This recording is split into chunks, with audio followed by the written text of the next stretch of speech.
Now let's begin our third lesson, the phrase and the clause.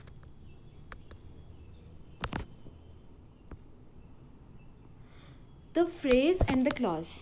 Students, what are phrases? Read the following sentences. The children were playing in the field.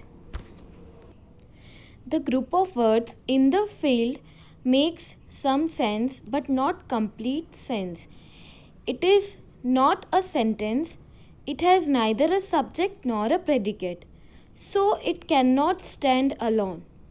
Such a group of words is called a phrase. Phrases combine words into sentences. देखो students, हमने first जो ये पढ़ा है, sentence पढ़ा है ये वाला, इसमें क्या लिखा है? The children were playing in the field. अब यहाँ पर इन द फील्ड जो है ग्रुप ऑफ वर्ड्स, ये कुछ सेंस हमें कुछ मीनिंग बता रहे हैं, पूरा कंप्लीट मीनिंग नहीं बता रहे, ना तो इसमें कोई सब्जेक्ट है ना प्रेडिकेट है, फिर भी ये सेंटेंस को कंप्लीट कर रहे हैं. जैसे द चिल्ड्रन वर प्लेइंग एक कंप्लीट सेंटेंस था, उसको एड ऑन किया इसने in the field sentence, in the field है. तो ये जो ग्रुप ऑफ वर्ड्स है ये क्या है? फ्रेज है. पर ये हमेशा सेंटेंस के साथ कंबाइन होते हैं, ठीक है, तो ही वो कंप्लीट सेंटेंस फॉर्म हो पाता है. तो डेफिनेशन क्या हो गई? A group of words without a subject, verb, object और predicate is called a phrase. ठीक है, लेकिन उसका कुछ मीनिंग निकलना चाहिए. The underlined group of words in the following sentences are phrases. देखो, the chair is made up of wood. The eggs was lying in the corner. The book is kept on the table. ठीक है, अब ये जो underlined words है, group of words हैं, ये क्या है? ये फ्रेजेस को फॉर्म कर रहे हैं. ठीक है, this phrases do not have a verb, subject और ऑब्जेक्ट. अब इसमें ना तो कोई वर्ब है, ना सब्जेक्ट है, ना ऑब्जेक्ट है, तो हम इन्हें क्या कहेंगे? This group of words are known as phrases. See the exercise. The exercise number 1, encircle the phrases in the following sentences. अब इन सेंटेंस में आपको phrases बताने हैं. जैसे the sun sets in the west. ठीक है, in the west. तो ये जो है सेंटेंस, ये इसमें ये जो है in the west, ये क्या है? ये एक फ्रेज हो गया. देखो स्टूडेंट्स, जो फ्रेजेस होते हैं वो एक जो कंप्लीट सेंटेंस होता है उसके आगे जुड़ा हुआ होता है फ्रेज. ठीक है, अगर हम फ्रेज को सेंटेंस में से हटा देते हैं तो भी वो सेंटेंस जो है उसका कुछ मीनिंग रहेगा और वो एक सेंटेंस फॉर्म करेगा. ठीक है, तो आपको ये इसके आगे के सेंटेंसेस सॉल्व करने हैं. Now kinds of phrases. First one is noun phrase. A group of words which work as a noun in a sentence is called a noun phrase. देखो, ऐसा ग्रुप ऑफ वर्ड्स जो कि sentence में एक noun का work करता है उसे हम कहते हैं नाउन फ्रेज. जैसे कि एग्जांपल है, good people like to help their fellow man. Okay, अब in the above sentence the group of words to help their fellow men, to help their fellow men is the object of the verb like. ठीक है, verb क्या थी यहाँ पर? like verb थी. इसका object हो गया to help their fellow men and it does the work of a noun. ठीक है, और ये एक noun का काम कर रहा है, therefore it is a noun phrase. इसीलिए हम इसको क्या कहेंगे? नाउन फ्रेज कहेंगे. जनरली वर्ब के बाद ही होता है. ओके, अब देखो, look at this sentences given below. We enjoyed climbing the mountains. यहाँ वर्ब क्या थी? एंजॉय. उसके बाद क्लाइंबिंग द माउंटेन्स क्या हो गया? Noun phrase. Promise to come again. अब कम अगेन क्या हो गया? एक noun phrase. Did you enjoy reading the book? ये पूरा एक फ्रेज हो गया, नाउन फ्रेज हो गया. I try to do the sum right, he refuses to answer the question. ये हो गए हमारे noun phrases. The underlined group of words qualify as noun phrase. ये फर्स्ट टाइप ऑफ फ्रेजेस हो गया. Second one is adjective phrase. An adjective phrase is a group of words that does the work of an adjective in a sentence. एक adjective का काम कर, इसके पहले noun phrase था, वो sentence में noun का work करता है, और adjective phrase sentence में adjective का work करता है. It can be placed before or after the noun or pronoun. Noun और pronoun इनके पहले भी place हो सकता है और इनके बाद में भी हो सकता है. जैसे look at this chart showing adjectives and adjective phrases that are equivalent to them. जैसे इधर दे रखे हैं हमें adjectives और ये है हमारे adjective phrases. देखो adjective क्या हो गया, a hill tribe, ठीक है, और adjective phrase क्या हो गया, a tribe dwelling in the hills, ठीक है, a wooden hut, a hut made of wood, ठीक है. यहाँ एडजेक्टिव क्या हो गया, our national flag, the flag of our nation, a white cap, a cap of white colour, a blue eyed girl, a girl with blue eyes, ठीक है. तो ये पूरे सेंटेंसेस जो फॉर्म हुए ये हमारे एडजेक्टिव फ्रेजेस हो गए. और एडजेक्टिव्स को हमने यहाँ बताया है कि एडजेक्टिव्स ये हैं. The underlined phrases in the following sentences are adjective phrases. देखो जैसे Megha had a highly successful career, ठीक है. My brother is a man of few words, ठीक है. The lady wearing a pink sari is my mother. He bought me a very interesting novel, ठीक है. तो ये जो है ये हो गए हमारे एडजेक्टिव फ्रेजेस, ठीक है, क्योंकि नाउन के पहले और नाउन के बाद ये जो एडजेक्टिव्स हैं इन्होंने एक सेंटेंस को कंप्लीट किया है और ये हो गए हैं adjective phrases. Now third one, adverb phrase, ठीक है. जैसे नाउन और एडजेक्टिव फ्रेज में नाउन और एडजेक्टिव्स का यूज हुआ था, ऐसे एडवर्ब फ्रेज में हमें एडवर्ब का यूज हम करेंगे. An adverb phrase is a group of words that does the work of an adverb in the sentence. एक सेंटेंस में एडवर्ब का वर्क करता है. It can modify a verb, adjective और एडवर्ब. वर्ब, एडजेक्टिव और adverb को modify करता है ये. जैसे कि द मैन टॉक्ड र्यूडली. अब मैन ने कैसे टॉक किया है, हाउ ही टॉक्ड र्यूडली, ठीक है. The man talked in a rude way. Okay, now God is everywhere. अब यहाँ पर where, God कहाँ पर है, यहाँ लिखा है everywhere, तो हम इसको बोल सकते हैं God is at all places, ठीक है. Now in each of these pairs of sentences above, the first one had a single word modifying adverb. उसमें एक single modifying adverb का use हुआ था. और and the group of words in the second sentence modifies the verb in the same way.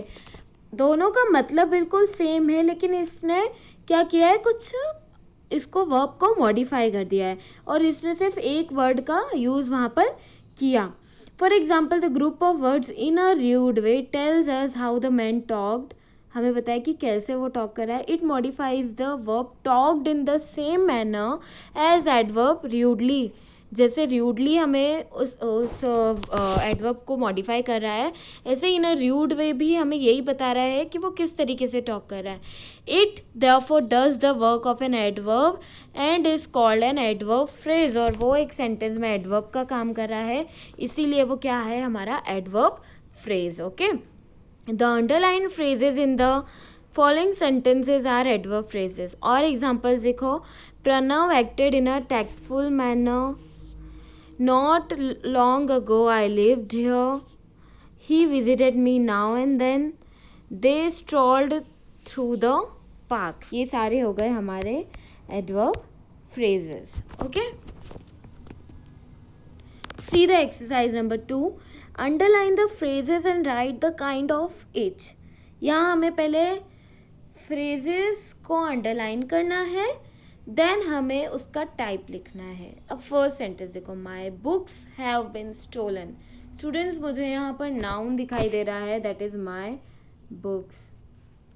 ठीक है, तो ये हमारा हो गया noun phrase. Okay, in this way आपको इन सारे सेंटेंसेस में जो फ्रेजेस हैं उन्हें अंडरलाइन करना है और उनका टाइप लिखना है। ठीक है, अब ये तो हो गए हमारे phrases. Now another one is the clauses. A clause is a group of words that has a subject and a predicate forming a sentence or a part of a sentence। देखो, जो phrases थे उनमें ना कोई subject था ना predicate था, लेकिन जो clauses होते हैं उनमें subject भी होता है, predicate भी होता है और एक sentence को वो form करते हैं। ठीक है, एग्जाम्पल है समिता सिंग्स। सब्जेक्ट क्या हो गया? समिता। वर्ब क्या है? सिंग, मतलब वो प्रेडिकेट का काम भी कर रहा है। तो ये एक छोटा सा सेंटेंस है, still then it is a complete sentence. जैसे ठीक है, अब जैसे इसके बाद और देखो, समिता सिंग्स अ सॉन्ग। तो समिता सब्जेक्ट है, वर्ब है सिंग और song is a predicate. Samita sings a song and Ravita sweeps the floor. यहाँ भी सब्जेक्ट वर्ब और ऑब्जेक्ट दोनों सेंटेंसेस में है, इसमें भी है और इसमें भी। तो Samita sings a song is a clause and Ravita sweeps the floor is a clause because they have a subject, verb and object. Okay. A clause may stand as simple sentence or may join another clauses to make a sentence. The underlined group of words are clauses. देखो, जैसे first one is the students laughed at the joke. अब यहाँ पर subject भी है, verb भी है ना? All the people who are sitting on the last bench, we have here the subject and predicate as well and the verb also. So this is forming a clause. A clause is a group of words forming a part of sentence having a subject and predicate of its own. Clauses may be divided into two clauses. देखो, two class होती है इसकी, एक तो main clause होता है और एक subordinate. Main clause क्या होता है? Main clause a main clause expresses a complete thought and can be used as on its own sentence. देखो, एक जो मेन क्लोज होता है वो पूरा कंप्लीट थॉट को हमें बताता है और उसका खुद का एक सेंटेंस फॉर्म करता है। और सबऑर्डिनेट क्लोज क्या होता है? Subordinate close does not express a complete thought and can not stand by itself and depends on the another close. और जो सबऑर्डिनेट क्लोज होता है वो दूसरे क्लॉज पे डिपेंड करता है, उसका खुद का कोई थॉट नहीं होता एंड वो कंप्लीट सेंटेंस को फॉर्म नहीं करता है। जैसे कि हम एग्जांपल देखते हैं, सेंटेंसेस एंड क्लॉजेस। सेंटेंस है I will wait till he comes. यहाँ मेन क्लॉज क्या है? I will wait till he comes क्या हो गया इसका? सबऑर्डिनेट क्लॉज, जो कि डिपेंड है किस पर? मेन क्लॉज पर। They asked why I was late. ठीक है, दे आस्क्ड हो गया इसका main clause and why I was late is subordinate clause. Study each of the above case in the clauses column. Each clause contains a subject and a finite verb. A verb showing tense, person and number. ठीक है, I will wait and they asked are the main clauses. जो ये ए वाले हैं ये main closes हैं। ठीक है, and then till he comes and why I was late are subordinate clauses. Subordinate clauses are usually introduced by conjunctions. देखो, ये हमेशा कंजक्शन से ही यूजुअली स्टार्ट होते हैं, when, after, till, until, whether, who etcetera. ठीक है, और सबऑर्डिनेट क्लॉज जो मेन क्लॉज होते हैं वो कंप्लीट थॉट को बताते हैं, वो एक कंप्लीट सेंटेंस को भी फॉर्म करते हैं और सिर्फ मेन क्लॉज से भी हमें पूरा सेंटेंस समझ में आ जाता है। Difference between phrases, clauses and sentences. देखो, फ्रेजेस में no finite verb can not stand on its own. Phrases में कोई वर्ब नहीं होती है, ठीक है, और वो खुद से स्टैंड नहीं कर सकता है, मतलब वो एक कंप्लीट थॉट को नहीं बताता है। Clauses only one finite verb may or may not be able to stand on its own, ठीक है। इसमें सिर्फ एक फाइनाइट वर्ब होती है और वो खुद पे स्टैंड कर भी सकता है, नहीं भी कर सकता है। लेकिन जो सेंटेंस होता है, एटलीस्ट वन फाइनाइट वर्ब और मोर, एक से ज़्यादा वर्ब भी हो सकती है इसमें, can always stand on its on, एक खुद का मीनिंग फॉर्म करता है, खुद का कंप्लीट थॉट होता है, ठीक है। If a clause can not stand on its on, it is a part of the sentence. जब क्लॉज खुद से स्टैंड नहीं कर पाता है तो हम कह सकते हैं कि वो एक सेंटेंस के अंदर, मतलब सेंटेंस के अंदर एक पार्ट के रूप में फॉर्म हो रहा है। If a clause can stand on its on, it is also a sentence. और जब वो खुद पे स्टैंड कर पा रहा है, क्लॉज खुद का एक मीनिंग फॉर्म कर रहा है, तो वो हम कह सकते हैं कि एक कंप्लीट सेंटेंस को फॉर्म कर रहा है। देखो क्लॉजेस तो दो टाइप के होते हैं, main clause and subordinate clause. Main clause को हम प्रिंसिपल क्लॉज भी बोलते हैं, और जो सबऑर्डिनेट क्लॉज होते हैं वो 3 टाइप्स के होते हैं, that is noun clause, adjective clause, adverb clause. जैसे अभी हमने फ्रेजेस पढ़े थे, उसी टाइप के क्या हो जाते हैं, ये क्लॉजेस होते हैं, ठीक है। तो ये हमारी वीडियो का फर्स्ट पार्ट था, जिसमें हमने जनरल फ्रेजेस एंड क्लॉजेस के बारे में पढ़ा है और उनके टाइप्स के बारे में पढ़ा है। इसके आगे का हम सेकेंड पार्ट में पढ़ेंगे। Thank you.